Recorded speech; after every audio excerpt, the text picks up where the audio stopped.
Michael! Welcome back, Idol! Kamusta? Lodi, kamusta yan? Getting used to the tropics again. Ah, kamusta init? Kamusta na? Okay naman, okay. At least gladly medyo malapit ng Christmas. Medyo okay pa yung weather compared to what I was expecting. But of course, from the Greenland to Malapit the... na Christmas. It's been Christmas for at least I a know, month I'm already talking in about the Philippines. international version of Christmas, hindi yung bare months natin. So mamaya na si Jose Marichan. Yeah, bro, I'm adjusting and all of that. The funny thing is, it looks like yung sleeping patterns ko completely stable even when I'm traveling, pag nasa Europe or even all the way to Greenland.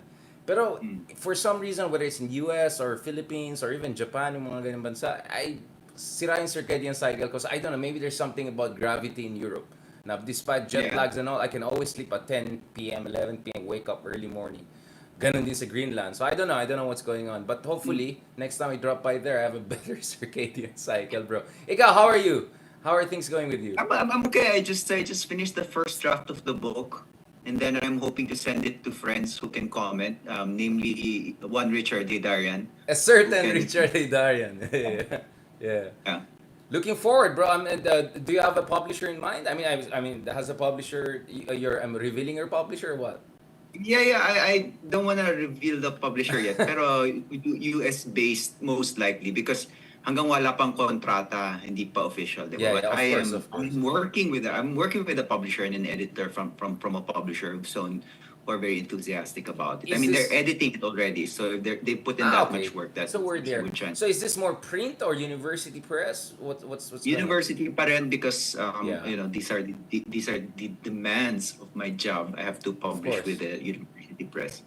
Of course. Now, mamaya pag-usapan natin many complicated issues, including, of course, the conflict of not only the past month, but potentially the conflict of the decade, no? Which is having a lot of impact all around the world. Of course, we're talking about Probably what's happening conflict of our generation. of our you know? generation, even. Although, I'm pessimistic enough to fear that there could be even worse situation in 10, 15 years. And being in the Philippines, analyzing China, Taiwan, you never know, right? But as things stand, like the number of children just killed over the past few weeks has exceeded number of children killed over past years, according to some of Yes. the data I'm seeing. So from a Yeah. humanitarian standpoint, this is crazy. We thought the Ukraine conflict and casualties was horrible. This is next level. But before we go there, let's talk about yung minamahal natin na bayan.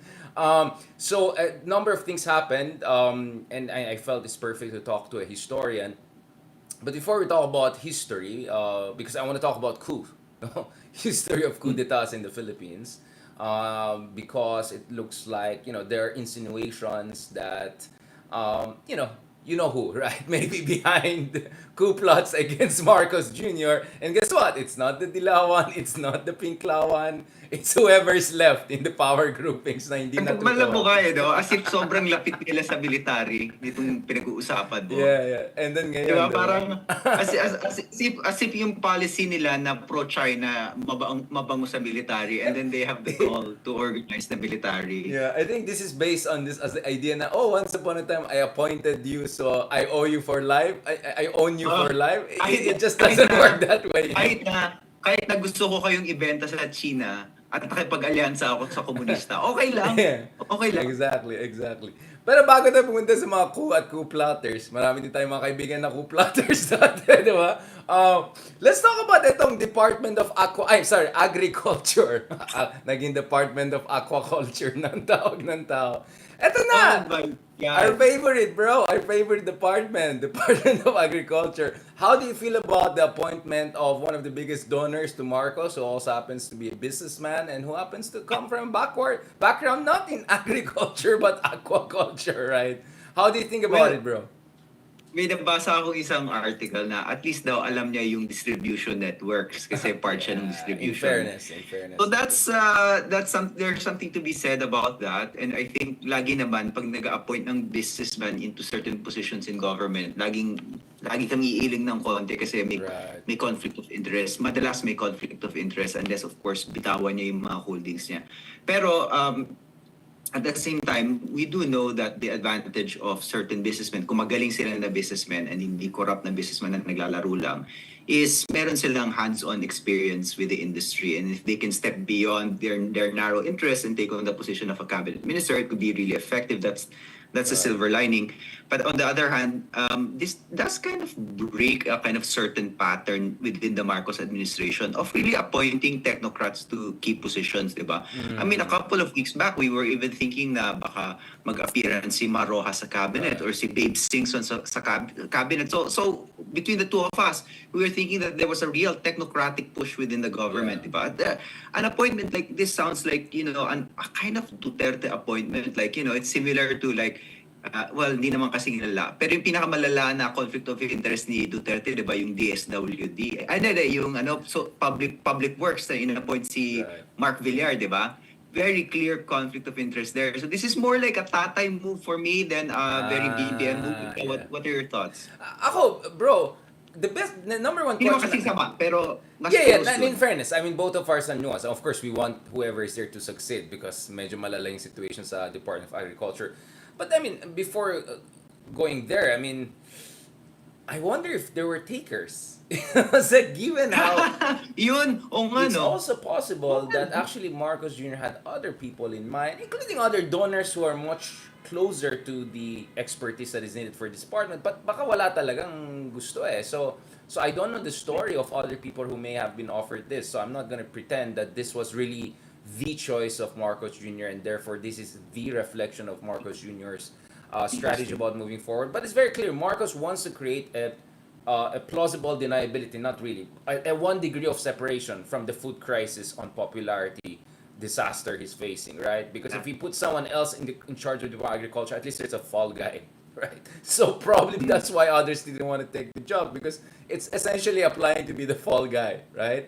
If the food inflation moves forward. So that's what I'm looking at, bro. Baka walang takers masyado because even with Maroas, I think it's more DTI we were thinking about rather than Department of Agriculture. In fact, I was thinking about Kiko Pangilinan, but election is coming soon. So if Kiko Pangilinan is thinking of running, which I think he is, I heard Riza the other month hoping that, Kiko will join her soon so that hindi siya nag-isa sa Senate, then it doesn't make sense for Kiko to join this administration for another additional reasons that, we're closing in already on next election. So baka nga wala talagang takers and for Marcos Jr., he just felt this urgency to put that 1 degree of separation between himself and the food crisis problem. Will it work? I'm not sure because he's still the president. He's still gonna get the blame if food inflation persists. But at least he will have an excuse which he hasn't had for more than a year. Ikaw, what do you think about it?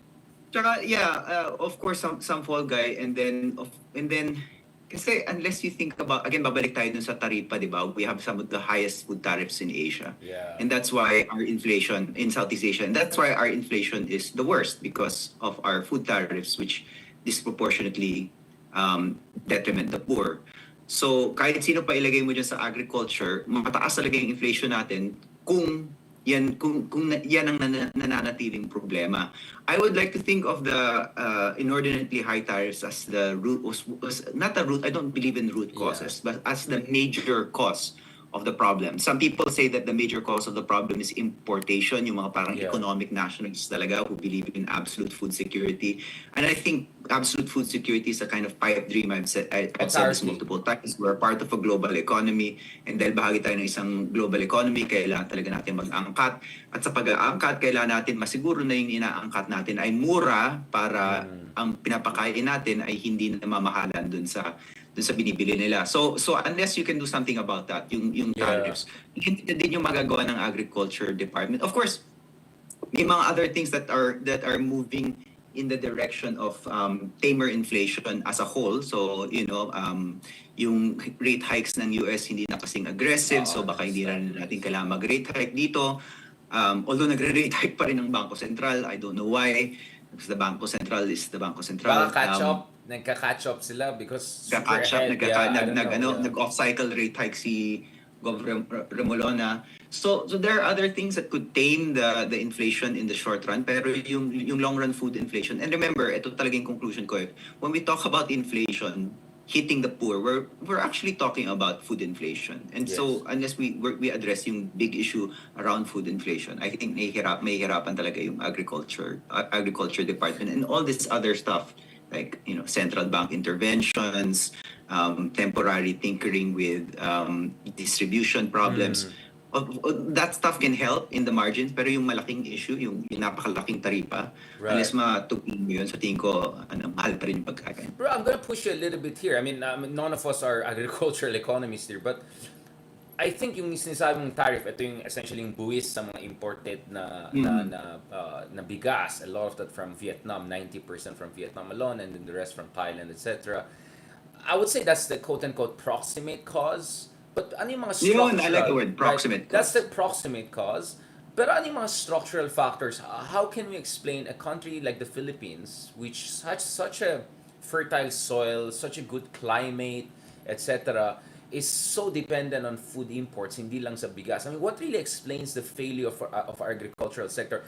I mean, naintindihan ko na in the past, pinag-usapan natin, maybe yung diet natin, medyo bawas-bawas sa sana all rice, all-day rice, double rice, triple. I understand. I mean, I have many athletic friends around me who are saying, yeah, we really have to cut the rice. But it's easy to say for you because you can have steak, right? Mahal ang protein. Exactly. But aside from, yung mga advice na cut on the rice, healthy lifestyle, mga ganyan. No, I mean, what are the structural factors? What explains, okay, I'll put it this way, bro. What explains the fact that, and this must be close to your heart, that the Philippines has the longest running and the most failed land reform program anywhere in Asia, if not in the world. I mean, this is close to you because of your Hacienda Luisita research back in the day. Your current book looks at, of course, the Philippines political economy in crucial years. So, paano natin maintindihan yun? Bakit ang Pilipinas ay napaka-underdeveloped pagdating sa kanyang agricultural sector? Alam mo, and here, tama, this is where maybe the traditional left has a point. Nakilala ko sa Hacienda Luisita.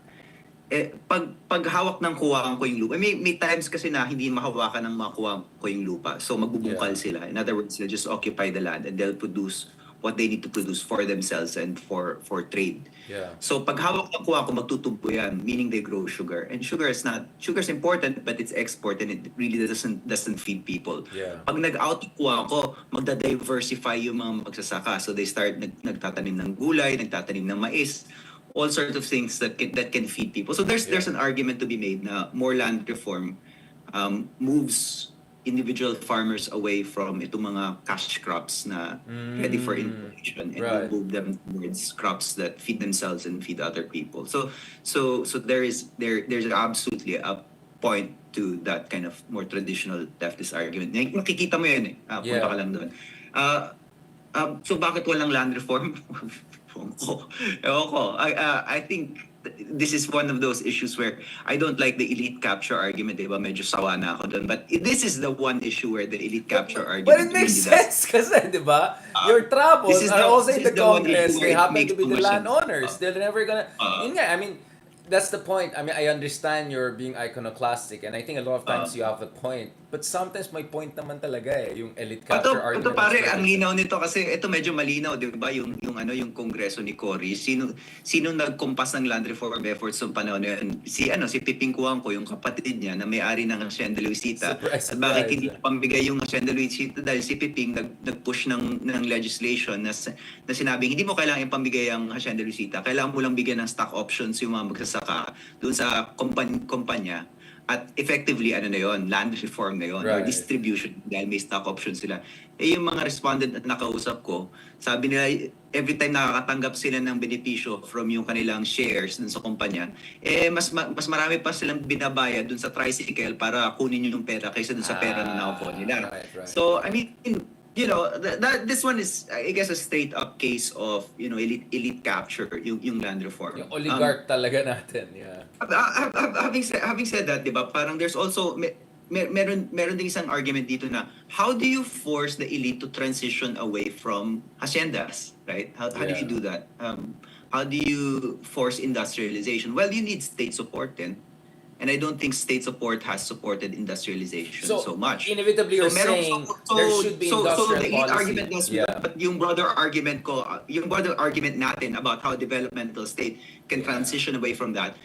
I mean, you need to force the land reform through laws, right? Parang if force mo yung land reform, that requires political will. But on the other hand, you need to create parang economic circumstances wherein mas madali silang i-kick out of their land because there are other industries available in the Philippines that the government will Yeah. support, like, things that are more associated with industrialization in a developmental state, tradables, So it's essentially. more like essentially double incentive, right? Positive and negative. Negative incentive Hmm. through, ito na, land reform na. Oh, yayarihan namin kayo. Yayarin Oh. namin yan. Pero pangalawa, don't worry, it's not the end of the world. You can still have your 10 yayas and 12 drivers and all because you will find another industry that will give you a Yes, lot of yes, super profits, because right? magtra-transition tayo to whatever, to electronics, di ba? This is where yung diversification of exports is quite necessary. I don't think Yeah. you can have complete land reform if you don't diversify exports because this is the elite. Hindi mo basta kayang brasuhin yan sa Pilipinas.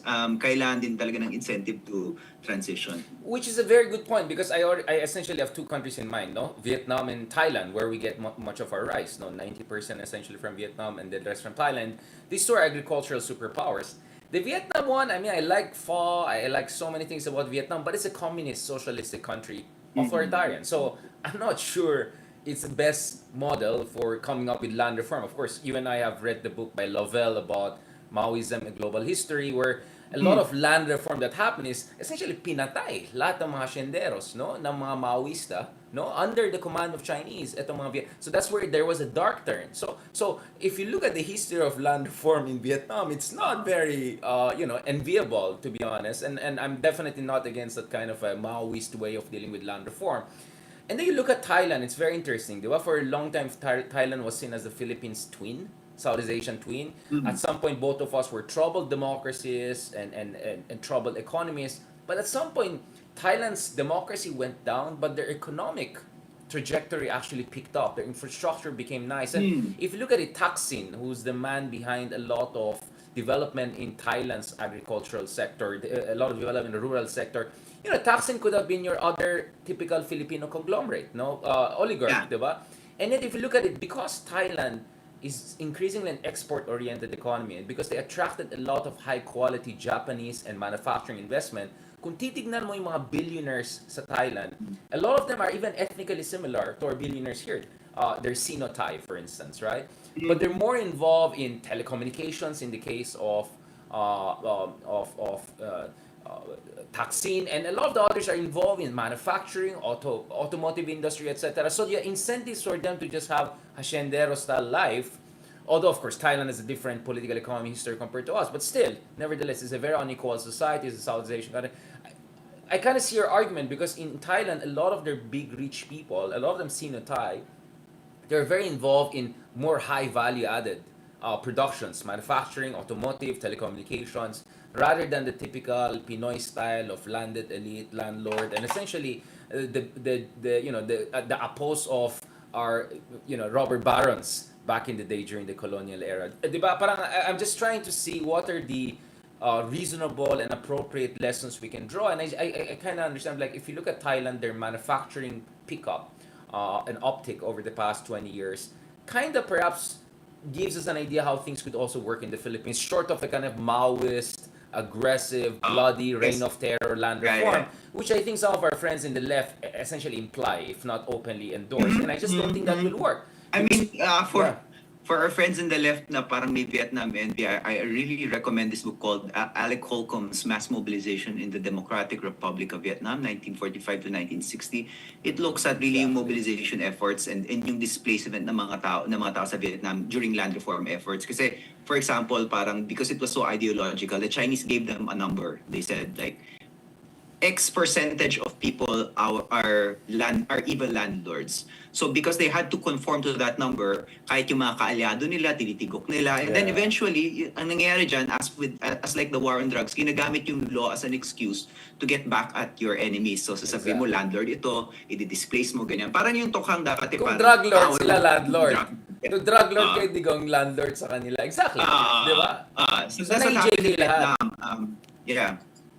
Alec Holcomb is a terrific anti-communist historian who actually worked in our departments at Berkeley, so he highly recommended. fascinating. Again, it just confirms that, like, I like a lot of things about Vietnam, but let's not forget how they got where they are, and a lot of that was not really democratic. And remember, there's one country that can give us an idea about how things could go wrong if we go down the Maoist way.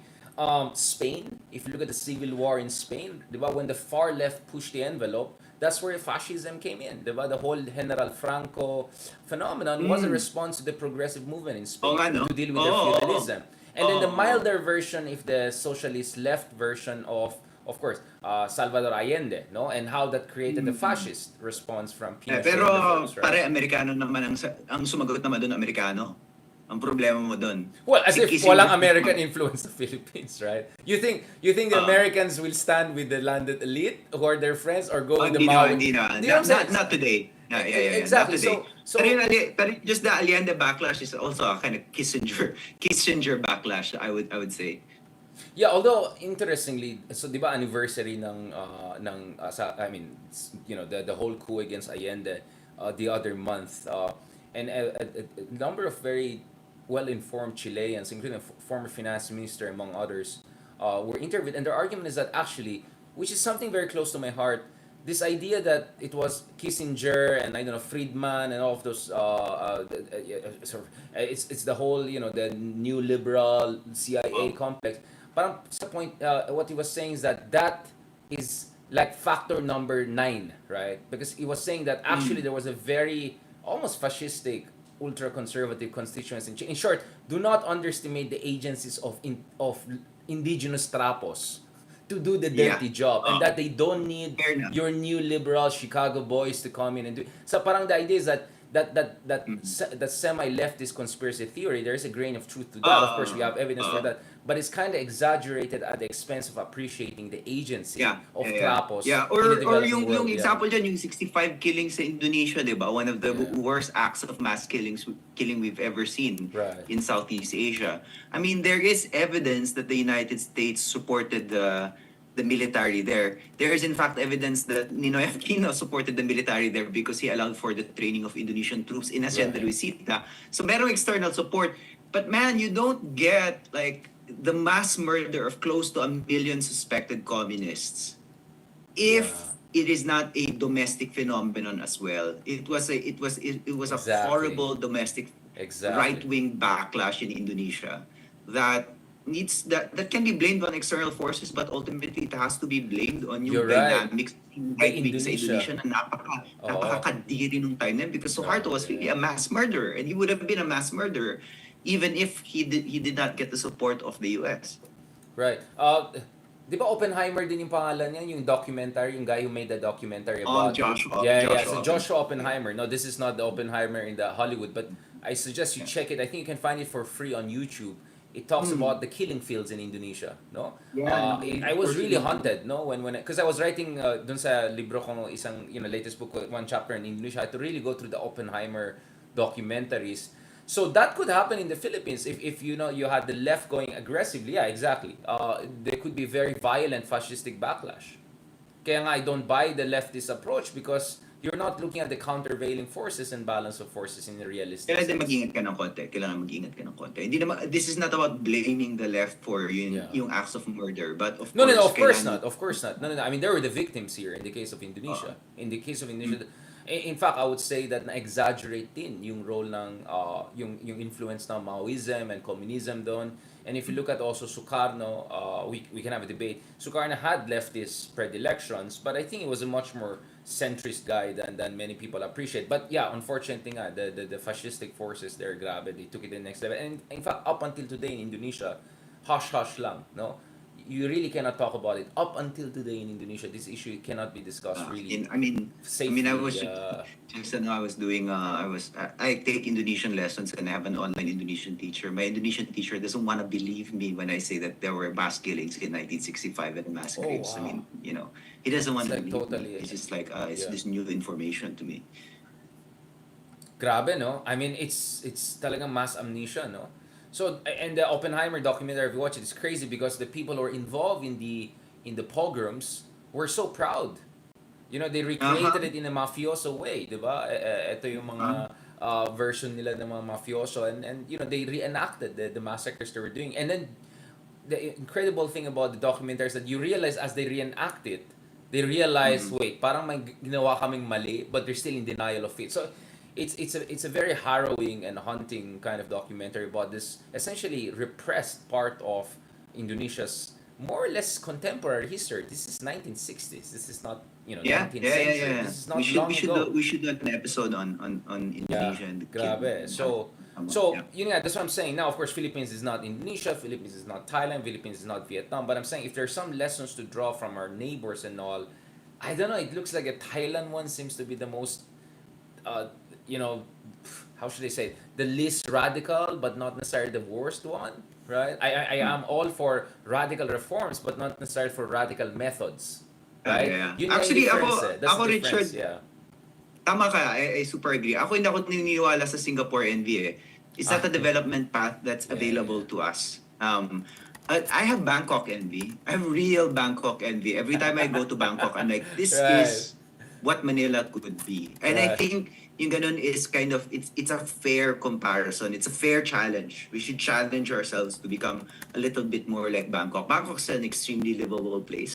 I love it. And hopefully Filipinos can have some. Of course, it's not perfect, di ba? Oh Meron yeah, ding yeah, of element dyan na course. tinatago yung mamahihirap. Bakit konti yung mamahihirap sa urban Bangkok? Kasi pinaalis, di ba? Dinadala dun May sa outskirts. may There emeldific is something solution. emeldific about it. Yeah, But still, you cannot deny na there are successes in terms of yung public transportation system, for example, which is a lot better than double ours. lahat, yeah. So, things like that. No, no, I completely agree. Kaya nga sabi ko, I know on the surface Philippines and Thailand look very different, but actually they're not. I mean, if there are two countries that are most comparable in Southeast Asia, I would say it's Philippines and Thailand. And if you were in Bangkok 25 years ago or so, it was as bad as Manila in terms of traffic, yung maduming rivers. I remember the Mm. last time, not the last, actually I'm more regular in Bangkok, but one of the times I was there, I was next dun sa main rivers nila dun, no? Di ba, mga hotels are Mm. Mm. there, and you're talking to your friends about democracy and all while you're overseeing, and we were wondering, can I do the same thing with Pasig River one day? Can I write about Pasig River the same way that Rizal was writing about Pasig River when Simon was coming back? Remember yung opening scenes dun sa Mm. El Filibusterismo? Di ba? Simon is in the O, ship. tabo. Yeah, Mm. exactly. And they pass through Pasig. It's like, if I'm gonna complete Rizal's trilogy, I'm not sure I want to start with Pasig. Like I want to mention Pasig because, you know, Pasig is the beating heart of Manila, and yet, I don't see much of life there. But it could be fixed. I think Bangkok and Thailand provide us, and of course you and I. I'm sure you can relate to this. And by the way, I owe you a nice dinner.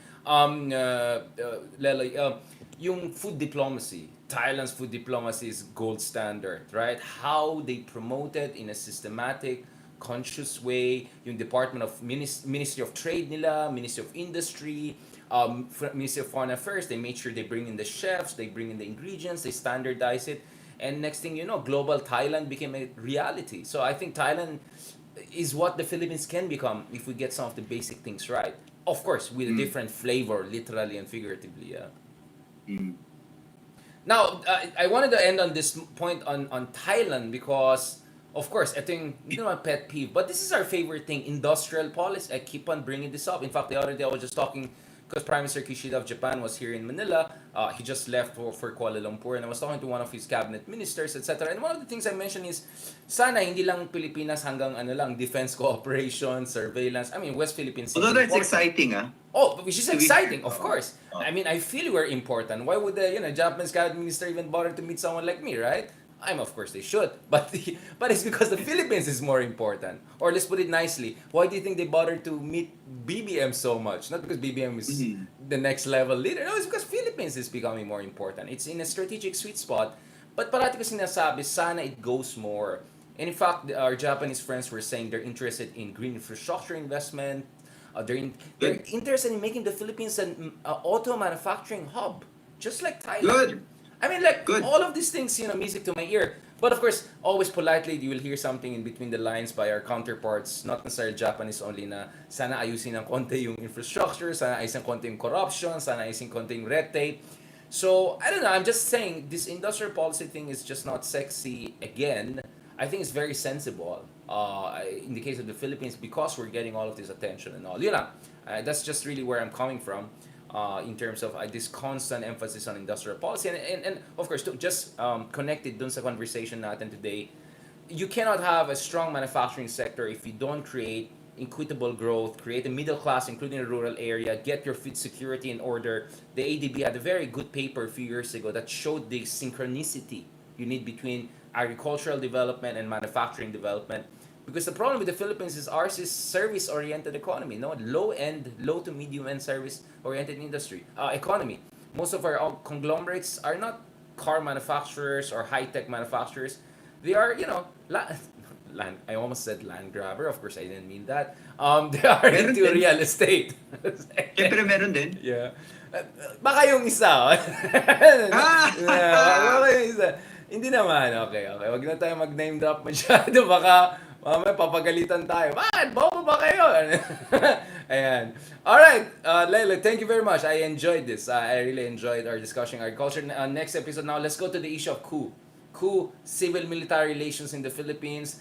I think Thailand is a great country to end for this episode because they're the great country to start with for our next episode. Because when it comes to coup d'etat, that's where I think we should not learn from Thailand. Exactly. I think perfect yung natin transition. Salamat, bro. Okay. Alright, ayusin ko lang talaga natin dito. Uy, i-delete natin yung land grabber part. That's Wala ka naman pinangalanan eh. Wala naman. Wala. Bobo ba Okay lang tayo? yan. Hindi tayo magpapangalan ng ganyan. Diba? Okay lang yun, basta blind item, okay lang yun sa kanila. Sa Philippines, mahilig sa blind item. Okay. Sa blind item. Bro, speaking of blind item, marami tayong blind item in the previous episode. This is a blind item ngayon, yung in-imply na behind a coup attempt against President Marcos Jr. Of course, in the Philippines, when the term coup comes in, you always have a mixed response, right? Because on one hand, it's like, coup na naman, gagamitin na naman yan to, shut down opposition, di ba? I mean, we had enough of the coup plot, weaponization during Duterte administration. Di ba yung favorite natin, Oktoberfest? Ay, October Revolution. Di ba yung 2017, sabi nung isa, si Parlado ba yan? Sabi niya na... Si Parlado. Di ba, October? Sabi niya yung, di ba, yung Russian October Revolution, Bolshevik takeover. Tapos sabi nito, ano yung October? Baka Oktoberfest, di ba? Now, speaking of that, syempre daming blind item. Sino naman ang behind ano dyan? Of course, alam natin, I mean, logically, if there is discontent within the military, I mean, where is this coming from? And if ever there's anyone against BBM, I don't think it's the opposition anymore. It's those who are very unhappy because they didn't get the piece of pie they were expecting, right? So, yun ang blind item. So, this coup plot looks like a blind item talaga more than blind a coup plot. item. Baka nga blind item. You know what I find really weird is like parang, ito lang yung sense ko, I think this is a nothing burger. I really think it's a nothing burger. May nag-iingay dyan para manggulo. It's a nothing burger because if the military was angry, it was not at this administration, it was at the previous administration. Of course, on a very personal level, Bawi time! Mas close kay Politico X, kay Politico Y, Correct. may mga colonel na mas close kay Politico X or Political Y. But so that's yun yung personal level. And there might be may personal na girian dito, hindi ko alam. Pero if you zoom out, mag-macro ka lang, kanina ko pa magagalit kung ikaw military. The military is extremely pro-American and it's extremely anti-communist. Yung previous administration was not only willing to sell us out to China, it was also elected with the support of the Communist Party of the Philippines and then went on to appoint communist-nominated cabinet secretaries to its government. And really played ball with the communists until of course it went on a hard right turn and started killing the communists because it was reacting to the military. So just in terms of kung kanino ba magagalit ang military dito ba sa current Line item tayo, bro. Huwag natin pangalanan. Basta, may letter R doon, hindi Ronald Llamas. Sabi ng iba, baka hindi Kula Desma daw. Kula Desma.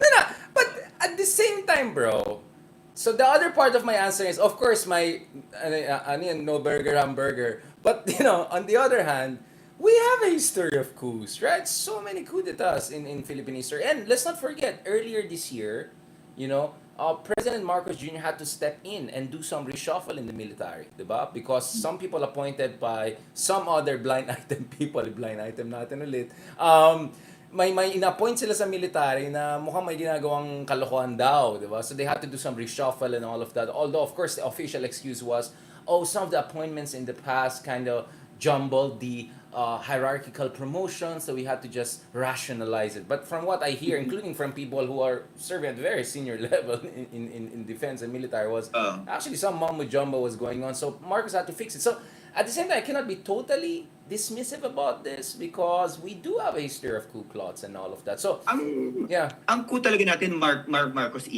era, di ba? Of course, the biggest coup is really the autogolpe of 1972 because Self-coup. 1972, the declaration of martial law was a coup. Actually, if you think about it. self-coup, yeah. Pero it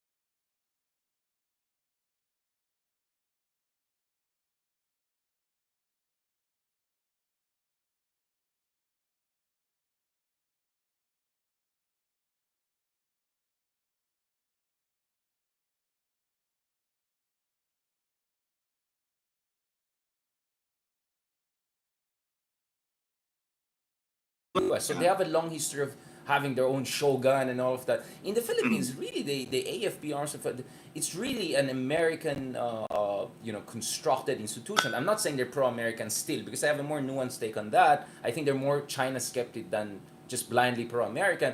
But going back to this, is very it similar to us America's? actually. China skeptic, more China skeptic than pro-American. Yeah, actually. exactly. That's how I see it. Like it's more I hate those guys than I love Americans because yung mga Amerikano din minsan parang may swagger din sila eh. You know what, honestly, I was talking to some military people, mas gusto nilang kasama mga Australians kasi cool daw yung mga yan. And they're very nice. I'm super cool. I'm not gonna say sino nagsabi sa akin, but pretty high level people say, ang sarap kausap yung mga Australians. Wala silang swagger, they're so fun to be around with. They bring you fancy stuff but without the, pamukha sa'yo.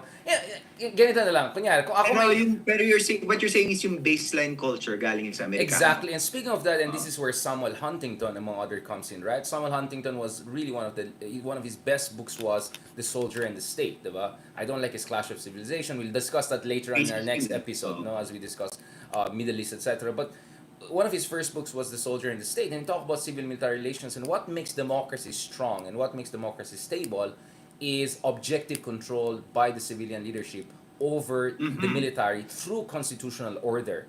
The moment na yung military ay sumusunod lang dun sa tatay or nanay, hindi na siya professional military. Ano na siya? Sa tatay, sa nanay, or sa inday? Personal militia na yan, di ba? So, Sa tatay, sa nanay, pero wag sana sa inday, ha? yun lang ako nga pala, nanay, inday. Okay, wag tayo. Mamaya na inday, hanggang nanay, tatay muna tayo. O nga, no, that was a good entry. So, speaking of this, I would say compared to other Asian armed forces, the Philippines had the most exposure to this kind of professional objective control, right? Strategic culture that we inherited from. It's one of the few good things I think we got from the Americans, which is itong civil-military relations, no?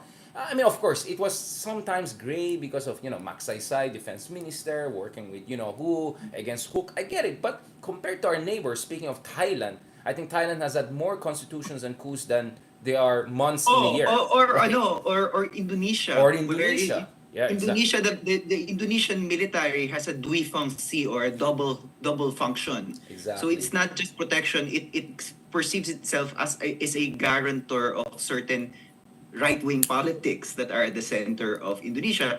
And in our previous episode, we talked about the 1965 mass killings, and that was because the military thought of itself as a guardian of certain republic principles of the republic, and therefore thought that it could just as a result could enable the killing of almost 1 million suspected communists. So I mean, compared to our neighbors, I think our military is pretty okay actually. Yeah, exactly. Lalo na compared, we're lucky. Yeah. God, the Indonesians. My God, historically Indonesians, 1965 killings. Like if that doesn't make you look down on the military, I don't know what. I mean, again, of course, history of EJKs.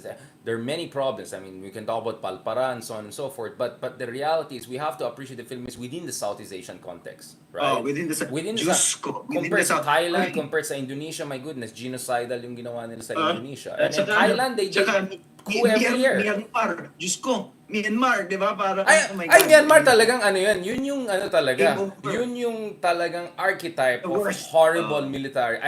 Even in the Uh, Middle East, bro, wala kang mahanap na ganun. Like, the genocidal, sabi nga nung, naalala ko yung isa kasama natin, sabi niya, kung sino pang pangit, yung pa yung masama, di ba sa Myanmar, ang papangit ng mga I mean, literally pangit sila. Like, have you seen that? Like, they're literally pangit, di ba? I mean, what's the name of and the... even in Thailand, the junta uncles The are so pangit three-piece, also. the Prayot, and... Di, pero at least medyo chubby yung isa, cute yung isa, I mean, Prayot kind of looks presentable enough. But look at the Myanmar one, bro. Di ba yung nickname ng head nila ngayon was something like cat shit?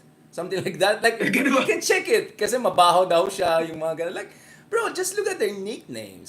Yung atin, ano yung word na ginagamit? Matikas. May elemento Yeah, na exactly. medyo matikas yung mga sundalo natin. Yeah, I forgot the Burmese term that used, but it kind of translates as bat shit, right? I cat shit. Bat Sorry, shit cat versus matikas. Yeah, or cat bakit, shit. Yeah. Ito, bakit nga ba may kasaysayan ng matikas? I mean, you're right, Richard. I mean, if you think about the PMA, I mean, you're from Baguio. Exactly. I suspect you might have some attachment to the PMA. It's actually It was my second choice if I didn't go It's to actually UP. Yeah. it's actually a great institution. I mean, in a way, it does produce very professional soldiers. It's a great state college. Yeah. It's a great state tertiary institution. We talk about the University of the Philippines a lot, but the PMA is a great tertiary. And like the University of the Philippines, it creates social mobility. Because kung mahirap ka nakapasok ka sa PMA, makakapag-aral ka, and then you become a soldier, and after you're a soldier, or you may not want to stay as a soldier, then you can do other things, right? And so it's a vehicle for social mobility, like the best state institutions.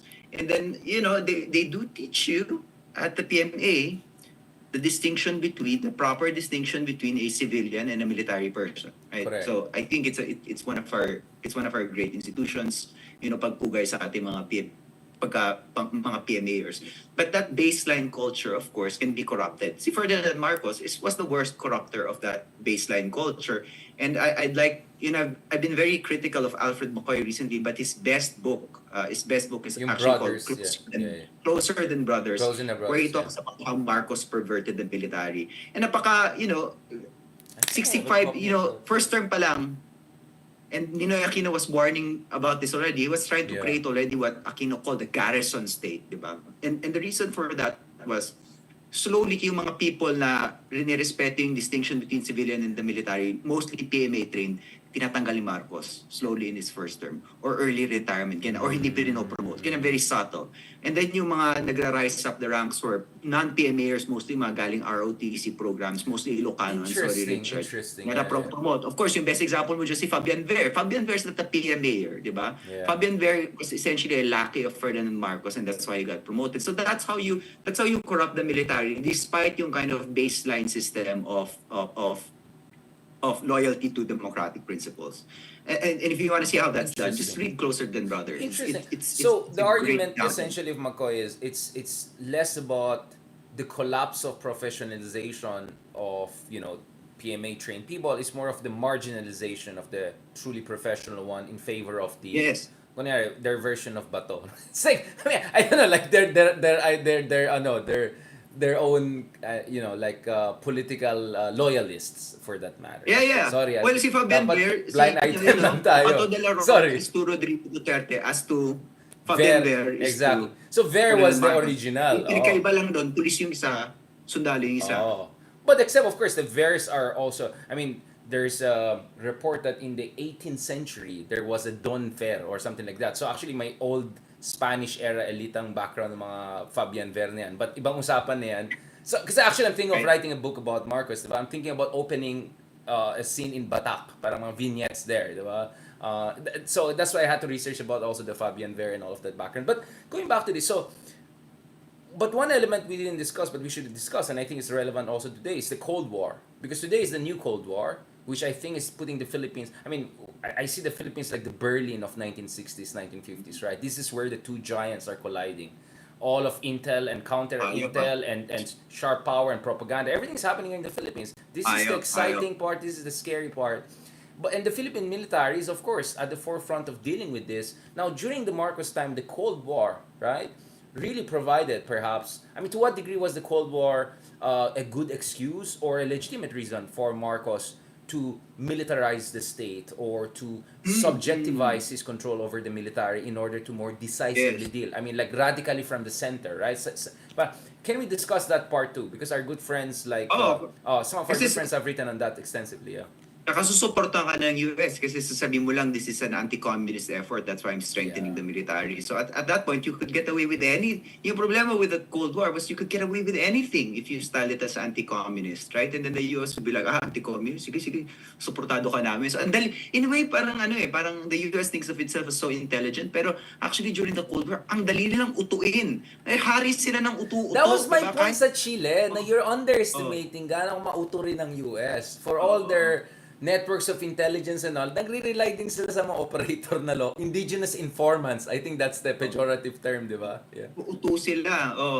Parang mga mokong inuuto. Sabi mo lang anti-communist ka, you get a free pass. Now, do those circumstances obtain today in this new Cold War? Gano'n ka uto-uto ang mga Amerikano? No, I mean, they did support the son of a dictator, but because he's anti-China, ostensibly anti-China, but he's not a dictator yet, like his father, and hopefully he'll hopefully never not. be a Yeah. dictator. No. What I'm saying is that it's poignant in our time, in a sense that the issue of how to deal with China, obviously it's a political issue, but the military is also front and center. And if there's anyone who's going to be creating trouble within the military to undermine BBM, obviously there's a China angle to that, right? It's hard to imagine this has nothing to do with China. In the past kasi, alam natin, yung panahon nila Trillanes is because of corruption, di ba? All of mga kalokohan na nangyari in the South. My sense is, yes, there are problems, institutional problems, but I think this is more geopolitical driven than ever, right? Than the typical trapo situation driving the Trillanes types to So coup kung ganun d'etats. sa timong may entrada ang China sa military natin? Not necessarily China, but their proxies, right? In favor of their... Yung mga special envoy nila? I don't know. I mean, so again, I'm really speaking out without any concrete evidence here. But my point is, if you look at the big picture, I won't be surprised if not this supposed coup plot, future coup plots could be one way or another related to broader competition between U.S. and China, because Marcos keeps on going harder and harder, not only to American orbit, but even Japan right now is pushing for visiting forces agreement. Of course, they nicely call it reciprocal access agreement, but we know what's going on there, right? So if you're pro-China, panic mode. Kanina lang may kaaway ako mga Frenchy lefty people na na reasonable yung mga take sa Middle East pero sobrang sabog sa Philippines, and they were saying, oh, Philippines is falling for Japanese militarism. Like, what? These are talking points from Communist Party of China. Japanese militarism? Seriously. Japan did horrible things in Second World War. Absolutely, no question. But to talk about today's Japan as Japanese militarism, I mean, they have... Ito na naman yung tayo mga idea, yeah. hindi nagbabago ang geopolitics. It's like iPhone yung 1. mga reparte na naniwala na yung US presence today is the same as the US presence in 1898. Itong mga to na naniwala na yung Japanese presence today is the same Japanese presence as is in freaking 1940. I mean, it's just... But bro, this is the Grotesque, ultimate bro. irony. It comes from the Makapili 2.0 club, right? The people who are attacking Japan today are a version of Makapili 2.0, right? And remember, the Makapili was Japan's way of, ruling the Philippines. But yun nga, when I hear the words Japanese militarism, Western colonialism, it's like, yeah, that's a historical fact. But how is that relevant today compared to the bullying in your face that is happening on a daily basis sa West Philippine Sea? Yun yung mga sinasabi ko. At dyan talaga sobrang sabog itong mga argument ng mga iba dyan. Pero feeling ko itong guy na to nag-apply na for SMNI resident analyst. Ayan na. Hindi na nag-name drop, di ba? Malapit na ma-appoint as foreign analyst for SMNI. Mga ganyan. Talking points na yan. So, I don't know. I mean, ikaw bro, I mean, as I said, so I think we established that things are far from perfect. There was a lot of corruption of the military.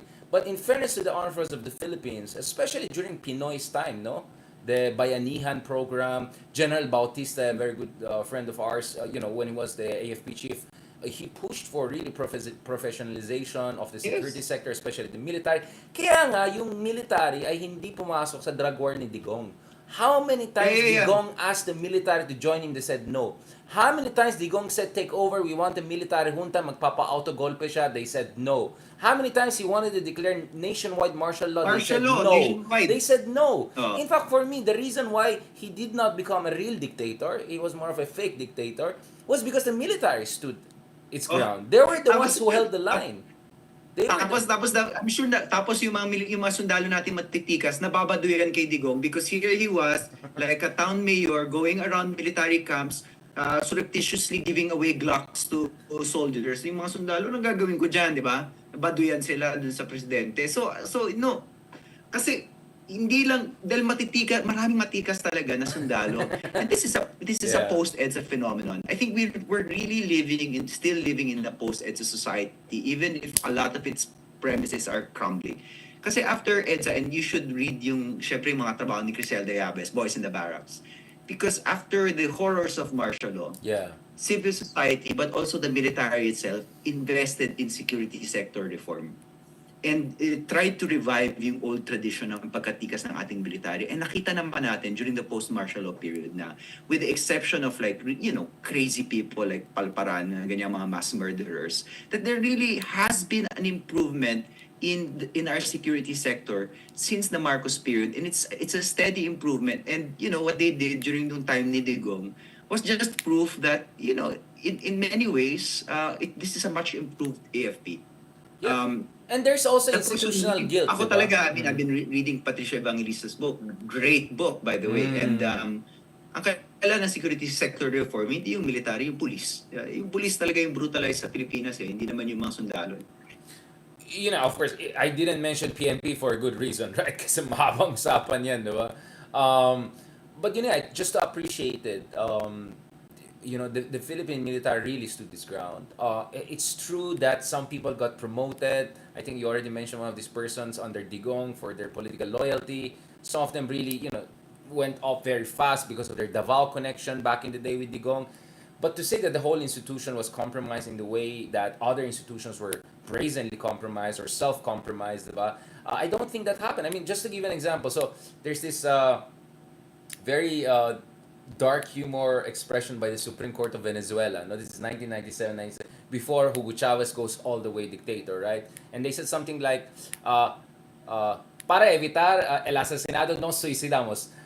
In order to avoid being assassinated, we committed suicide, right? So they preempted Chavez by voting in favor of a constitution that killed essentially their role as an independent institution, right? And we saw that happening right and left with Trapo politics. But the Philippine military was one of the very few institutions, aside from media, mainstream media, especially, from ABS-CBN to Rappler, us, in other channels. We really held our ground together. But this was really with the military. Kaya nga sabi ko, M&M military and media That was what really held it together. If not for that M&M, tapos na ang usapan. Noong 2017 pa lang, yung time na nagko-call for total martial law si Digong, nung panahon ng Mauten ISIS. Ako po, that was the perfect opportunity for him to go all in and go Putin. He doesn't have the discipline and strength of Putin, but he could have easily gone there because all other institutions were folding right and left. So the M&M held it. The military and media held it. Maraming salamat talaga dun sa mga people who held their ground sa military nung panahon. It was a really scary period.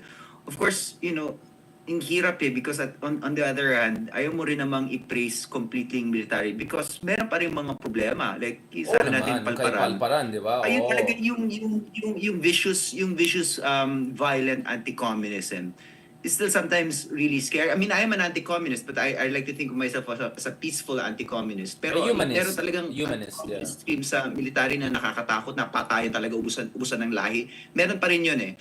And I think at this point, they should just give it up because they're the ones who know. They know firsthand na mahina na ang Communist Party. Yeah. Okay? They know it firsthand. They've seen the collapse of the bases. They've seen the deaths of the leaders. So itong klaseng yun ng politics of like, merong aktivista na aarestuhin mo or i-disappear mo because suspected communist, ganyan. Parang, bakit pa? Bakit pa? Ang hina-hina na ng kalaban eh. It's just, I think a lot of it is just paranoia. So that's really the main problem of the military. I'm not even going to say Yeah. the entire military, but certain elements But of the then again, military. bro, just to push back a little bit Yung again. Cold War era violent anti-communism, which just give it up, guys. So essentially, Bad. ito yung analog nung mga leftists na caught in 1960s. Meron din yung mga proto-fascists na caught in the 90s. Oh, They're yes. fighting the Yes. wars of the 20th century, right? I mean, that's how I Yes. see it. That's a good point, no? Let me put it down here. Oo nga, no? I always come up Yeah. with this interesting, like when we talk, like this stuff come out. Very interesting, no?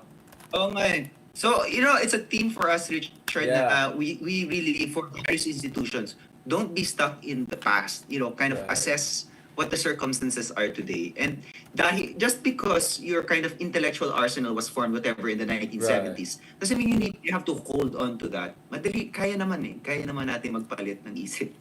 That's a very good point. So just to end on this, so your sense is so far ano lang yan, marites lang yan. Kasi sabi naman nila Bronner, misquoted daw sila, but I don't know. Actually Facebook friend ko si General Bronner, but I'm gonna check. But marites lang ba yan? Yung mga coup plot na yan? Or do you fear that the whole coup plot discussion can once again be weaponized, or should we have a healthy skepticism vis-a-vis these kinds of Alam mo bro, pretty serious- ito lang. Bumaba man ang popularity niyan, this is still a majority president. Yeah. Yeah. I mean, ayaw mong bumangga ng majority president. Wala ka pang midterm, babangga ka na ng majority president on the level of a coup. I mean, it's hard, right? Gloria Macapagal Arroyo was not a majority president. She was highly unpopular. And even against her, nahirapan si Trillanes. Paano pa kaya ito? Di ba? Paano pa kaya ito? So last one, just to balance, para lang I don't come off as like, this guy's a fanboy in the military. No. I mean, we mentioned Palparan, we mentioned all the Oktoberfest crazy stuff being said by some of the people there in the military before. But look at it, most of the coups happen under two women, right? 90% of all coups were under two women. Isn't that a bit reflective of potentially some misogyny going on also there? Like if you're a male president, I think you have less to be scared that's of, a great point. right? So if we're gonna critique institutionally, I would say probably there was misogyny at play. Although of course you can also make an argument that Arroyo was extremely unpopular and Corazon Aquino was there in going through the process of transition. But again, no. If you look, so this is the argument that I think Cecilia, among others, also made. No, one reason you cannot fully blame Corazon Aquino for a lot of her shortcomings is that she was really never fully in control. The fact that there were 8 coup d'etats, including 2 that almost killed them, one of them left bullet in the neck of Pinoy until the last moment of his life, just tells you that she was never really fully in control. And that's why she was never really in a position to push for the structural radical reforms that we all wished for. And I think were very essential to the survival and thriving of the EDSA regime. So I just feel we have reasons to be critical of many shortcomings during the transition period. But let's not forget, I'm not sure Corazon Aquino was really fully in charge of the state until late 1980s. So essentially in the latter part, twilight years of her reign. So she really had few years where she was fully in control as president. The first post Marcos to have control over the majority of the levers of state was really Fidel Ramos. So a military guy really was the first one. Exactly. Cory Aquino was really she was a transitional president, and you have to assess her based on the quality of the transition, which was okay. She was okay as a transitional president. She was solid as a transitional president. Yeah, so I think that's one of the biggest explanation why the transition period was hilaw in terms of pushing for structural reform. Because let's say in the case of Portugal, right, the Carnations, the military itself was for democratic transition. While in the case of Marcos, it was not really, the RAM movement was not really for democracy. It was factional intra-elite warfare, right? This was about Imelda versus who is still around as a legal advisor of Marcos Jr., right? So that's the problem. I think a lot of analysis misses that. In fact, I had a conversation also with Teddy Casino, one of our good friends, of course, who will have very different opinion on a lot of things we have said, including on the military. I'm sure he's far more critical on them for his own reason, good reasons. And then he said, in fairness, if you look at Corazon, ipitch siya eh. Ipitch siya sa gitna ng military ram, ipitch siya sa gitna ng mga trapo, who were, ipitch siya sa gitna ng mga feckless liberals, and then at the same time, you have this leftists like him were pushing for genuine reform, and eventually she just went with the path of least resistance. That's a very magnanimous. I must say, that's a very magnanimous point from Teddy Casino, given that Bayan was actually really targeted by Cory's military at one point. So for him to say that is well, I think it's fair. Teddy, I think didn't spell it out that way. I'm sure if you ask him now, he'll say no. But during the conversation, I brought out the civil-military relations part. I didn't see pushback from him. If anything, I think he appreciated also that angle, and it's thanks to Cecilia.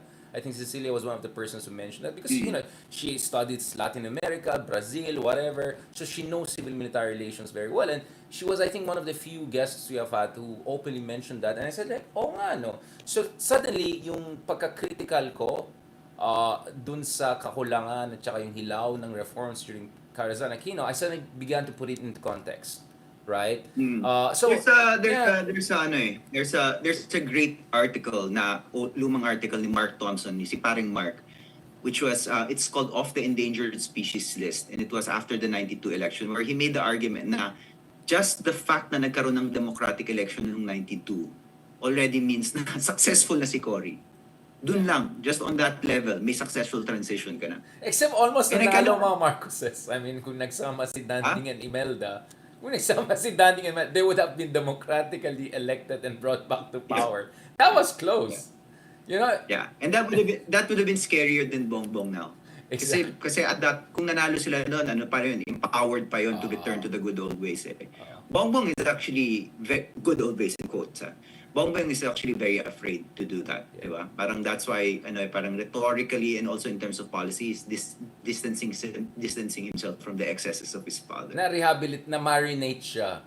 It's like democratically marinated. On that note, thank you. Oh, that's a great word. Yeah. Diba parang na-marinate siya na MARCOS. ayusin na natin to, diba? So kaya nga medyo, soft, nice, and Anyway, before I get bashed a lot, just to be clear, I was just talking about comparatively, because this is a show on this is Nexus.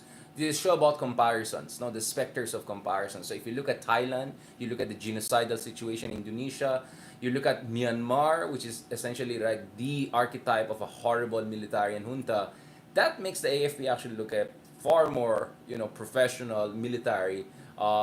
But at the same time, we have to also admit that there were many things that went wrong. And one thing I didn't mention a while ago is that if you talk to a lot of people, I remember interviewing Lorenzana for a New York Times piece. Actually, the title was Not Duterte's Personal Army. He said something like, we're going to make sure this is not like the martial law in 1972. So there's that institutional memory and guilt, I would say. Right? Marcos had a Praetorian, Anderson, Ben Anderson called the AFP Marcos's Praetorian Guard. They were not Duterte's Praetorian Guard. The police was Duterte's Praetorian Guard. Yeah, which is the dual function, the Indonesian Praetorianism, right? Of course, we can talk about Turkey also and other similar cases. But on that note, thank you very much, Leloy, for essentially saying Marites lang yung topic natin today. We did all of this historical comparative, and yet, Marites lang yan. Wag natin seryosohin. Well, I hope it's just Marites. But you're right. I think... Yeah, exactly. But, it looks like Marcos is, But you never know, right? That's the thing. Okay. On that note, thank you very much, Leloy. Now, next episode, we're going to talk about even something more fraught. Okay, let's do this. Okay, Lele, of course, a lot happened over the past month since last time we talked. Of course, this is the really humanitarian catastrophe that is happening in Gaza. And before we talk about what's happening there, I mean, you can already see, some books behind me that tell you that, I've been keeping in touch with what's happening in the part of the world from different perspectives, right? Throughout the years and decades. Before we go there, I mean, one of the reasons I think medyo double hunting sa akin itong nangyaring discourse around what's happening in Gaza is because it also kind of reminded me like how people rationalize yung EJ case yung panahon ni Digong. I'm not saying it's the same thing. They're very different cases. There was a heinous attack on civilians on October 7. I'm not saying they're the same, but the way that people were desensitizing themselves or rationalizing massive civilian casualties. It kind of reminded me of the, what people were saying nung daming namamatay. Ay, collateral damage lang yan. Sorry na lang. Eh, nang laban eh. Yung, alam mo yung ganon? Again, I'm not saying they're the same case. There's very different context, right? Again, we have to condemn any attack on civilians, including what happened on October 7. But I just felt, that kind of came back to me. Hearing a lot of Filipinos say, ay, sorry na. I said like 3,000 children have died. And I said, hey, ganun talaga eh, collateral damage. And it reminded me of when people were saying, sorry na lang, diba sa atin, even worse, right? Like tens of thousands potentially were victims of EJK, and hundreds of children, at the very least, based on the reports we have seen. By the way, ICC, nag-elo na kaiti ko ulit because of domestic bardagulan. But before that, kaya nga, I want to start with Patricia Evangelista's new book, right? Which I think is extremely timely because I was always waiting for someone to write a book like that. And I think there's no one better than, I'm not saying this because she's from also DepSoc and we're from the same organizations and all.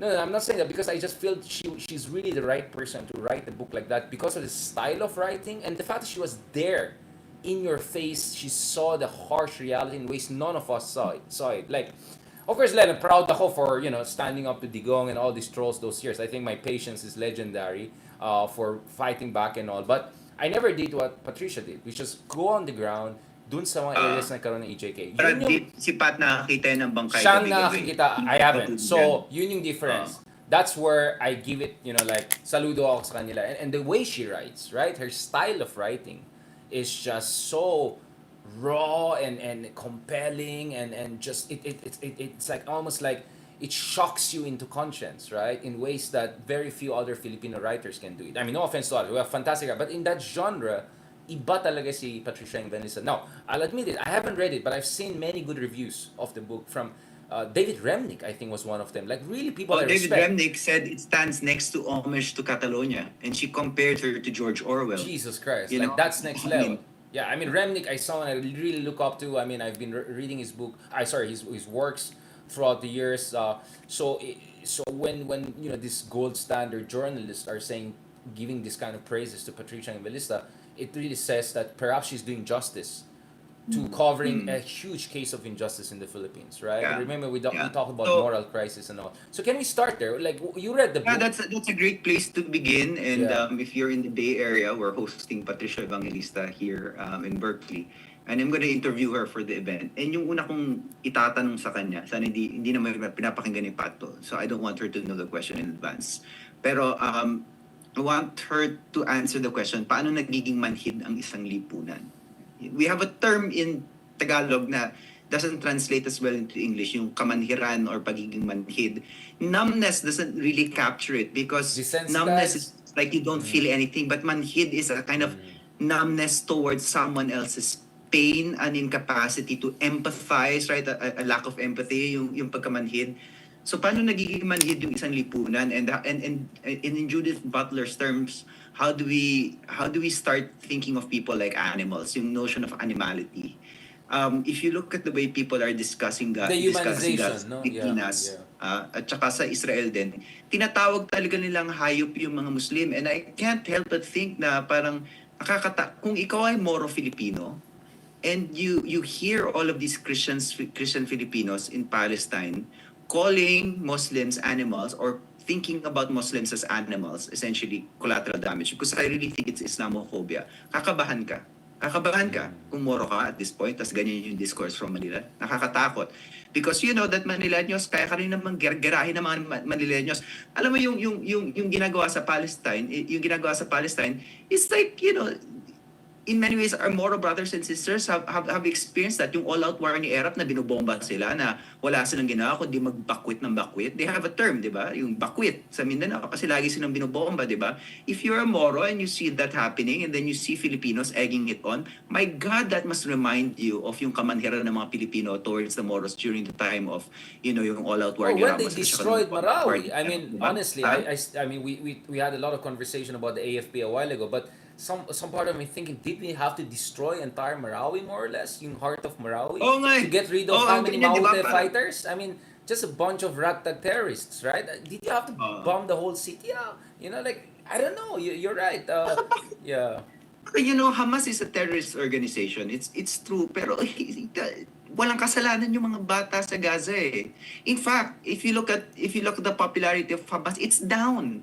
It's down in Gaza. Why and why is they're not very popular? Because they also terrorize their own communities. Why is Hamas why did Hamas stay the winner in Gaza? It's because the government of Bibi Netanyahu has kept the Palestinian people separated from each other, has kept the Gaza Strip, the people of the West Bank and the Gaza Strip separated from each other, and has prevented them from developing a new and peaceful government authority. What the Bibi Netanyahu government likes is a divided Palestinian people, one Palestinian people that under the terrorists, the Hamas, and another part of the Palestinian people in the West Bank reliant on the sclerotic Abu Mazen government. So it's essentially a divide and conquer strategy, and then the divide and conquer sila ng government. Tapos pag binomba sila ng gobyerno ng Israel, pag binapatay sila thousands and thousands, we say, oh, kasalanan nila. I mean, it's just, I mean,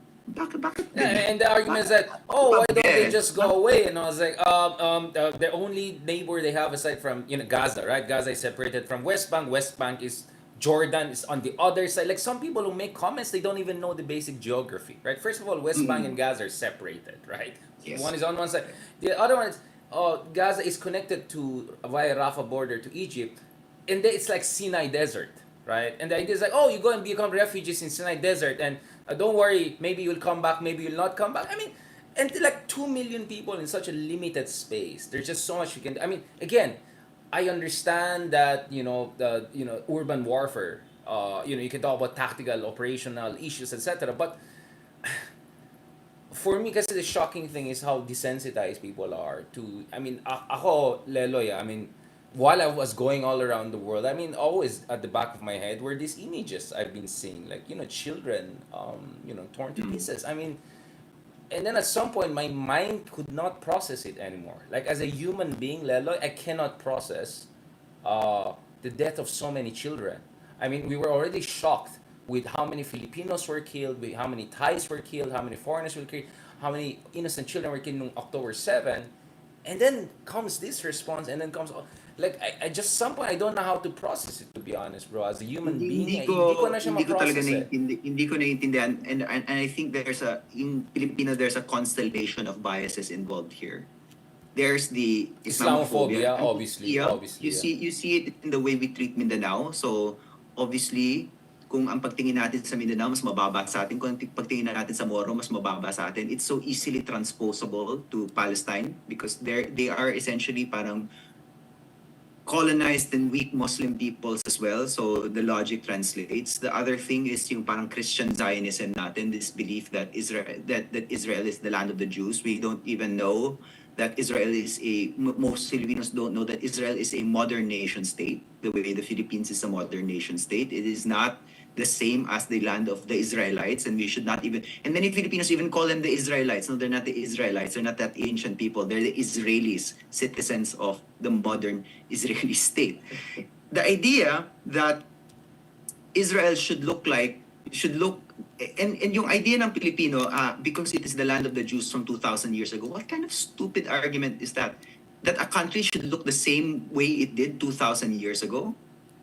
I mean, it's really absurd. Like, so under that argument, you should believe that the United States today should just be completely occupied by Native Americans, right? You should believe that people in the Philippines should not be Christian, they should all be animists, right? Because you believe that what was the case 2,000 years ago should be the case today. It makes absolutely no sense.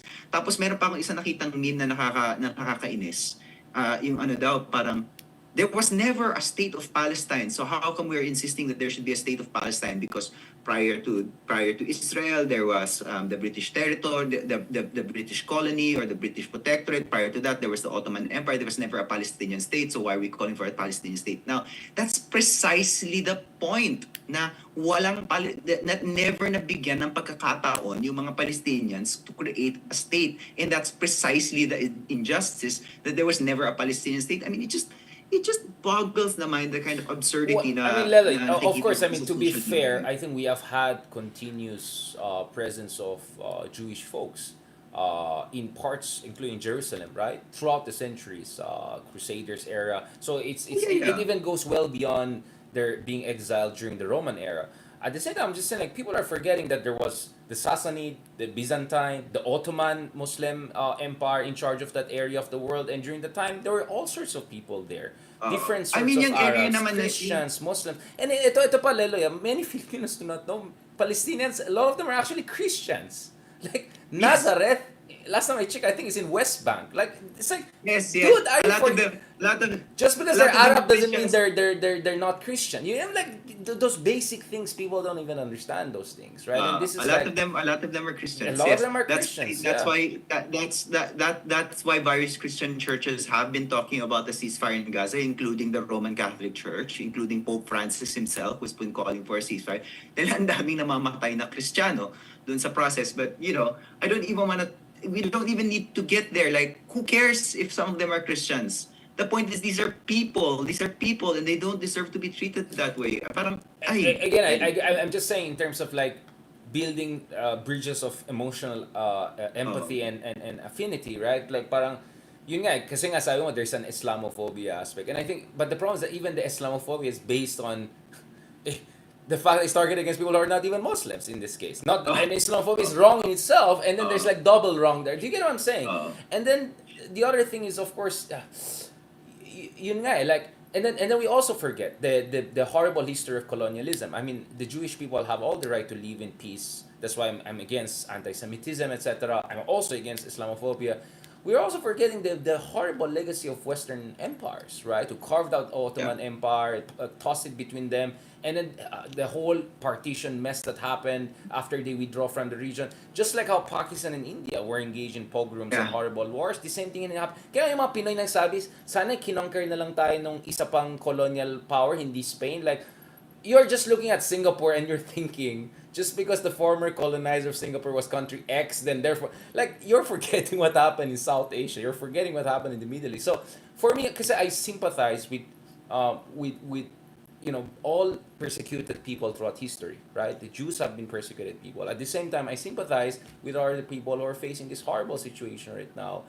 Well, There, in the occupied I territories. heard somebody say na, I heard a Jewish, I think he's the editor of Jewish Currents, and he, one of the editors at large of the Peter Jewish Baynard? Current, Is this of Jewish Peter Baynard? Currents.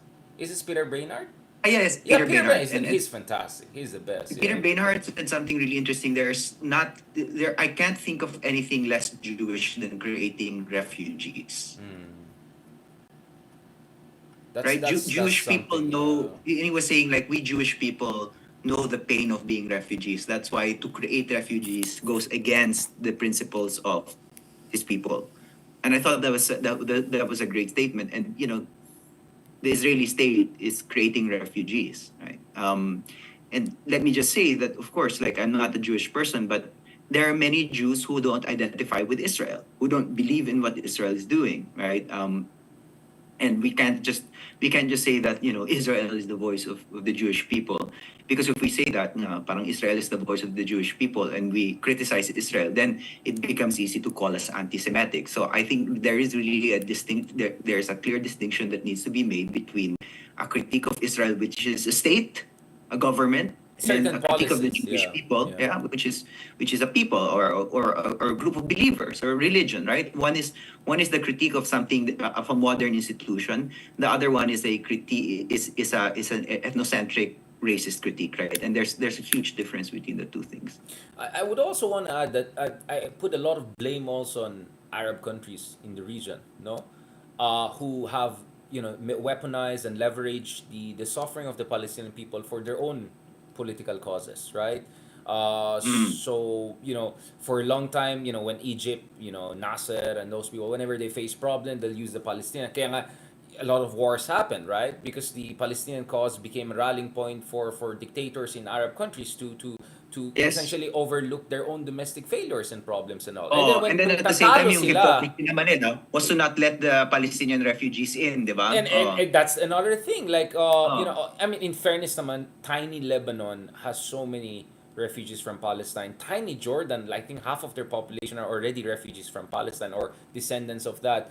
But like all those rich Gulf countries, right, who want to present like Are, they're so rich, and yet what are they doing for the Palestinian people, right? Like pare, that doesn't just apply to the Gulf countries. Malaysia, kita mo magputak ito sa Anwar Ibrahim Palestinian Solidarity. oh, Ilang refugee ang ano pa pinapapasok? sila, Kafia and all of that. I was in Oh, Malaysia, bro. I mean, it was intense di there. ba? Yeah. Ilang refugee pinapapasok mo? Putak ka ng putak about Palestinian Rohingya. No, Solidarity. or even the So may mga Rohingya. refugee. Forget about Middle East. Yung mga Muslim from Myanmar, ilang bang pinapasok ng Malaysia? Remember yung Rohingya who were escaping genocide Yes. from the Oh. crazy guys in Myanmar, the junta? Pinapasok pa sila ng Malaysia, Indonesia right away. You know, so you're right. You're right na unfortunately what happens is sometimes this cause is being leveraged by authoritarian leaders or questionable leaders in countries. I'm not saying that's the case with Anwar Ibrahim, but I'm just saying in the Middle East we saw many countries, and like what are you really doing for the Palestinian people? And a lot of them were actually just trying to forget about the issue and directly deal with the government in Tel Aviv, right? So yeah, it's really complicated issue. But the reason why I started with Patricia Evangelista is because in how I see discourse about Gaza, I see a mirror of also, I mean, about things that I also found morally really difficult and tragic when it comes to loss of life in the Philippines throughout our own kind of crisis. I mean, how do you come to terms with again? I mean, we're hoping that Patricia doesn't see this until after your exchange with him, but. I think you're the first person I interviewed and talked to, that used the word moral crisis. Have you had a moral crisis in the Philippines? I mean, no, I mean, the fact that I don't see a big constituency for ICC investigation already tells you, like, what's going on, right? I mean, kasi wala na mga Duterte, di ba? They're no longer in power. And yet, I don't see a lot of Filipino people excited about a proper investigation into what really went wrong during the drug war. It seems that the mood is just forget about it and move on. So that's the thing, eh. We are a people without history, right? We never, especially when, I mean, it's tragedies that brings people together and shapes their nationhood. I mean, that's very Benedict Anderson way of putting it, but it's true, right? Palestinians are shaped by their tragedy. Jewish people are shaped by the tragedy of what happened to them throughout centuries in Europe. Today's Germany is shaped by the tragedy of what it did to others, especially the Jewish people, among others. So, and then in the Philippines, parang we don't want to just talk about it, no? I mean, like, wala, tapos na eh. Tapos na yung EJK, nagawa na. Anong gagawin natin? I don't know, like, for me, it's a double moral crisis because it's a failure to resist when things are going wrong, but it's also a failure to come to terms with it and to deal with it in a just manner. I mean, we don't even have a South Africa version of justice and reconciliation kind of things that Mandela did, right? I don't know. I mean, I'm just May wondering. connection. This is a very big question, right? This is a very big question. I don't know if you probably will raise it also with Patricia, but this is what I'm almost philosophical. Just like Peter Baynard, when I discuss the geopolitical issues, I responded. I mean, approached them also in very spiritual way. I mean, we're already in Sabbath day. I mean, there's a reason why I also observe Sabbath because I believe in all Abrahamic religions. All of the Abrahamic. I mean, if you go to Judaism, Islam, Christian, all of them say a single life is you save a single life is like you've saved the humanity because every human life has a spark of divine. So like I approach it that way.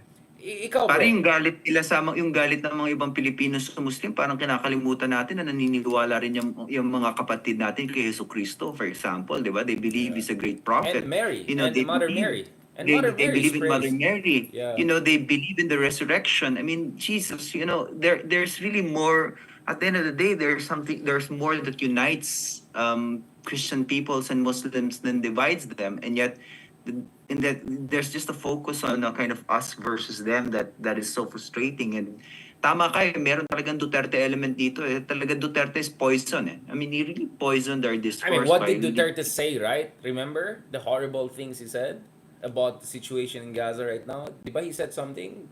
He advised Netanyahu about something? I mean, God, I mean, it's just, who would say things like that? I mean, bro, actually I'm worried because animal naman talaga sa animal. It's a kind of animality. That's how they think about it. And you mean bestiality. And yung ano dito is like a lot of people who say that they are pro-Israel say they're pro-Israel because they're Christian, which is so sad because now Catholicism is actually, and I think global Catholicism is going into a period of it's a great period of great empathy for the Catholic Church under Francis. Yes, I And love the guy. It's Francis, amazing. nananawagan po ang Santo Papa ng ceasefire. Makinig Nananawagan sana po ang kayo kay Santo Santo Papa na Papa. itigil na ang patayan. Pero very typical Filipino, Catholic when it suits your biases. I'm Catholic because it suits my anti-Islamic biases. But I'm not Catholic when the Pope says stop the killing. Di ba parang... Or says good things about Islam. Remember, Pope Francis has a Oh. very good interfaith relationship with Muslim countries. He has prayed in the mosque in Istanbul. He has been to Qatar, if I'm not mistaken, where many Filipinos, our kababayans, actually were able to have also mass there. Yeah, it's kaya nga sabi ko, at least listen to the Pope, right? As in listen to the Pope. He comes from Argentina. He saw horrible things in his own country. The whole desaparecidos phenomenon, the military regime. This guy is not just some guy who was just out. No, he saw reality. He saw the thick texture of history during the Cold War period. He knows, he comes from the developing world like us, right? He understands the tragedy that people, I mean, he's of course Italian by descent, but in a way you can also consider him as the first colored pope in a sense because he comes from the post-colonial world in a way. I mean, so Yung idea of Lolo Kiko I mean, I'm not even a Catholic, but I mean, it's so touching that the Filipinos refer to him as Lolo Kiko because he's supposed to be I really didn't one know of that. us. Oh, Hindi wow. mo klaseng tenderness, but where's the tenderness when it comes to, drug addicts or suspected drug addicts or Muslims, ganyan. It's just, I don't know. Yun nga, so Can we be more tender? I mean, we're a very sentimental people, we love love song. Mahilig tayo. Sabi nga ni Eli Bendia, mga taong mahilig sa love song at drama, di ba? Yan ang Pilipino. Pero, where's that tenderness when yeah, what's no, unfortunately becoming... we also like this kind of horrible dramas, right? But I want to end on this note. Ronald Llamas had his own take on this, but for me, I appreciated that Sara Duterte, who has a Jewish, heritage via her mom, called for pigil, for ceasefire weeks ago, even way before. And you know where I'm gonna end here, now. Way before other people, and in fact, some people are saying, like what is the stance, for instance, of people like Maria Ressa, who is a Nobel Peace Prize winner? No, I mean, I think some of the attacks on her have been unfair. I think a lot of people are jumping to conclusions right away based on what people tweet. I went through Maria Ressa's tweets. She actually also retweeted many things that were shitting on humanity, shared humanity of people. So I think there has been a lot of unfair attack on her. But of course, you would also expect her to come up with like a clear statement, because I remember Obama 2 weeks ago or a week had a long piece on the Medium where Obama is smart, right? He's doing what Jordan Peterson should have done, which is you don't go when there's something very horrible happening. You don't go with one liner. I think Jordan Peterson already admits that he went wrong. What Obama did, of course, two very different people, was he just posted the link. He posted just a link to a long statement because this is an issue where it has many dimensions, and you cannot just put it in one sentence or one paragraph on Twitter and all. Maybe it would be good, siguro, for Maria Ressa to also come up with something maybe. like that, Yeah, just to set the record clear, because I think she's being attacked by a lot of people, and some of it's very unfair.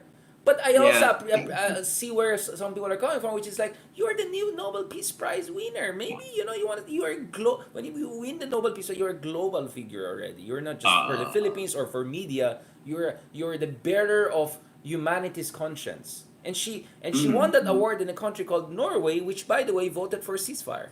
And when I was in Scandinavia over the past few weeks, when I was in Stockholm, when I was in Copenhagen, you would see Palestinian flags here and there, solidarity with Palestinians and their people, especially. Not with Hamas, not with what happened on October 7. We're talking Palestinian people. By the way, there's no Hamas in West Bank, just to be clear, right? And many things are happening there. There's a sclerotic Palestinian Authority, but that's another issue. But that's another issue, right? So, I don't know, first, what do you feel about Sara Duterte saying something like that? Because I think that was politically edgy. And she ended actually with saying shalom, right? Like peace be on you. Well, actually, alam mo naman, the thing with the Dutertes is that they can be many things, right? They're also Mindanaoan. Right. I mean, I think that's very clear. They're Mindanaoan and they know Moros. Yeah. Right? So I think that's part of it, because the Moro Parliament has passed really strong anti-Israel language also, Oh, I right? didn't see that. Thank you for I pointing think that out. meron sila eh. I think they passed really strong anti-Israel language. So obviously they see the struggle of the Palestinians as analogous to their struggle, and they're absolutely right, diba? And I think, to be fair to Sarah, she probably understands that sentiment better than a Manileño does. And I would have hoped that her father would as well, right? I mean, her You're right. father always You're claimed right. to be the great defender of the Moro You're right. people. But of course, napaka-analogous nung nangyayari sa Gaza and yung mga nangyari sa Mindanao. And I just hope, I don't know, like, obviously, Rodrigo Duterte has sympathies for the Moro people, but his greater sympathy is for death, right? He And, loves death. and And fellow when he right sees wing death, he just populists. enjoys it. And fellow right wing populists, right? Yeah. Now, speaking of Yeah. Marieras, like, do you think she should do the same thing like Obama? Maybe just make a I proper think so. I statement. mean, Para wala nang... I Oo. completely agree with you na parang Maria is being looked at now as a global leader, kind of global conscience. And I also agree with you na maraming galit kay Maria, maraming inggitero obviously, kaya they'll find any reason para i-cancel siya, di ba? Lalo na mga people na a lot of these people who want to cancel her are actually people who wanted to cancel us at various points Yeah. also. So I understand the trolling. And marami naman, may mga sinabi naman si Maria na okay naman na And may binublow up. na-share din siya na okay. Yeah, I There's saw that one one. tweet where I would absolutely disagree with Maria, where she's saying na delikado yung statement of from the river to the sea, Palestine will be free. You mean From the river to the anti-Semitic? sea, Na-anti-Semitic huh? siya? Na-anti-Semitic yung Yeah, statement na yan. they're saying Yeah. it's like the discourse of Israel of Zionists is that from the river to the sea is Palestine will be free is genocidal, because effectively because from the river, meaning the river Jordan, until the sea, the Mediterranean, Palestine will be free. Ang interpretation ng mga Zionists na galit nun sa chant na yun is gusto daw burahin yung state of Israel. I'm sure there are some people who shout that, who believe that, but I think for the majority of people who shout from the river to the sea, Palestine will be free, they just mean to say that everybody in that territory, from the river to the sea, who is Palestinian, should be able to thrive and should be able to live a life that is dignified, right? And they don't have that right now, because Israel is an apartheid state. If you are Palestinian, if you are Muslim, even if you carry Israeli citizenship, you have fewer rights. So for example, even if you carry Israeli citizenship and you're Palestinian, you have deprioritized ka in terms of getting land. May 20% of the population of Israel is of Arab Yeah, Palestinian origin. and also for example, like it's if you are they I don't know kung napasa to, but some people are passing law or want to pass a law, for example, which would bar a Palestinian married to an Israeli from getting citizenship. Whereas if you are Jewish, even if you come from another country, you get citizenship immediately. So meron talagang may outright legal discrimination talaga.